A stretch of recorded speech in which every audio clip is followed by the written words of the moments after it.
ആൾക്കാർ കൈ പൊന്തിക്കാനൊക്കെ മടിച്ചിരിക്കാണ്. ആ മടിച്ചിരിക്കുമ്പോ ഞാൻ ജസ്റ്റ് ഒരു ചെറിയൊരു ഒന്നൊന്ന് ഉഷാറാക്കാന് ഒരു 5 മിനിറ്റ് യൂസ് ചെയ്യട്ടെ.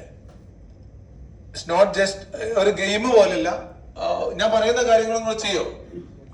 റെഡിയാണോ? ഓക്കെ. ഇത് ചിലപ്പോ നിങ്ങള് ആരെങ്കിലും ഒക്കെ ഒന്ന് ഉഷാറാക്കാൻ വേണ്ടിട്ട് ചെയ്തിട്ടുണ്ടാവും നിങ്ങള്. ഞാൻ ചെറിയൊരു കഥ പറഞ്ഞുതരാം. ആ കഥ പറയുമ്പോ എന്ത് ചെയ്യണം? ഞാൻ ഐസ്ക്രീം എന്ന് എവിടെ പറയണോ അവിടെ സാധാരണ എണീറ്റിട്ട് ഇരിക്കലാണ്. പക്ഷെ എല്ലാവർക്കും സീറ്റ് ഇല്ലാത്തതുകൊണ്ട് നിങ്ങൾ എണീറ്റ് ഇരിപ്പിച്ചാൽ പറ്റില്ല. അതുകൊണ്ട് ഞാൻ ഐസ്ക്രീം എന്ന് പറയുമ്പോ കൈ ഇട്ടണം. എപ്പോ ഐസ്ക്രീം എന്ന് പറയണതോ അപ്പൊക്കെ 3 കൈ ഇട്ടണം. റെഡിയല്ലേ? റെഡിയല്ലേ? ആ, അതായത് ഞാനൊരു ദിവസം ഭയങ്കര ബോറടിച്ചിട്ട് ശനിയാഴ്ച എന്നോട് എന്റെ കമ്പനീന്റെ ഓണർ വിളിച്ചാണ്ട് പറഞ്ഞ്, ഷാഫി ഇജ് എന്തായാലും ഇജ് എന്നൊക്കെ പറയുന്നത് ഞാൻ എന്റെ ഒരു സ്റ്റൈലിൽ പറയട്ടോ, ഷാഫി നീ എന്തായാലും ഇങ്ങനെ നിന്നാ പറ്റൂല, ശനിയാഴ്ച നീ വർക്ക് ചെയ്യണം എന്ന് പറഞ്ഞു. പക്ഷെ എനിക്ക് വർക്ക് ചെയ്യുമ്പോ സ്ട്രെസ് വന്നു കഴിഞ്ഞാല് എനിക്കൊരു സ്വഭാവം ഉണ്ട്.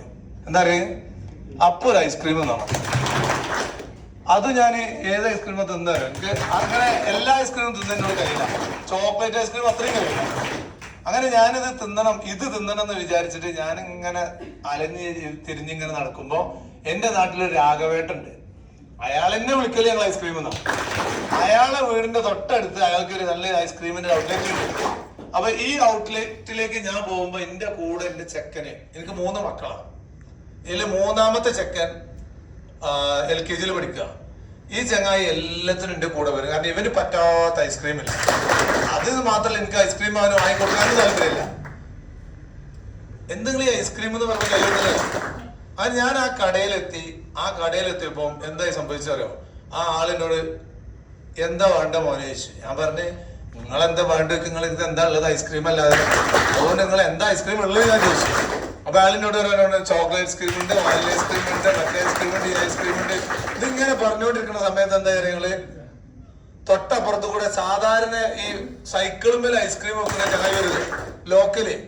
അവൻ പറയണേ, ice cream ice cream ice cream ice cream ice cream ice cream ice cream ice cream എന്ന് പറഞ്ഞപ്പോ ഞാൻ അവന്റെ അടുത്ത് ഐസ്ക്രീം തിന്ന് അവസാനം ഈ രാഘവേട്ടൻ എന്ന് പറയുന്ന ആള് എന്നോട് പിണങ്ങി. ഞാൻ ലോക്കൽ ഐസ്ക്രീം വാങ്ങി. രാഘവേട്ടൻ പിണങ്ങിയോട് കൂടെ എന്റെ പഴയ ക്രഷ് എന്നോട് പിണങ്ങി. അയാള് മോളായിരുന്നു എന്റെ ക്രഷ്. റൈറ്റ്? ഇതാണ് കഥ. അപ്പൊ നിങ്ങളൊന്ന് ഉഷാറാക്കാൻ വേണ്ടി ചെയ്തതാണ്.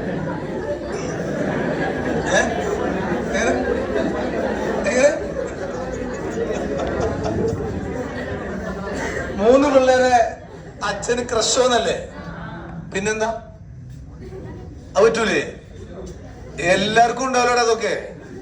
ഓക്കെ, എനിവേ, പോട്ടെ.